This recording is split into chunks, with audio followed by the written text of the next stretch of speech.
Hand in Hand journey started with the visit of two Swedish teachers. They visited Kanchipuram. They saw the plight of child laborers. 13.6 million people were identified as poor and below the poverty line in TN. We realized that poverty was a causal factor. Only when you start working with them, you realize they are so helpless, voiceless. So they need a place where we can give them the lost childhood and also help them to cope with the trauma. So Percy and I developed a 5-pillar program to address the poverty reduction. Within 1 or 2 years, children who have never been to school, children who have been working in very harsh conditions, we could give them the lost childhood. Across India, Hand in Hand has rescued thousands of children from harsh labor in brick kilns, coconut kilns and domestic work. They were enrolled into traditional residential schools run by Hand in Hand before being mainstreamed into formal schooling.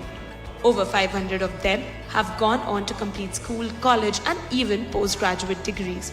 But behind nearly every child forced to work is a mother locked in poverty. From child labor, we started shifting on mothers of child laborers, formed them into self-help groups and set up livelihood options for them. We encompassed the skill training and included business coaching, digital training, so that they saw a substantial increase in income. For other women, basically it will be training on group dynamics, savings, social security schemes, so that they are able to access government schemes. We have nearly pumped in nearly 500 crores of government funding, CSR funding, donor funding for the benefit of women. We started in Kanchipuram and then we expanded to 18 states in India.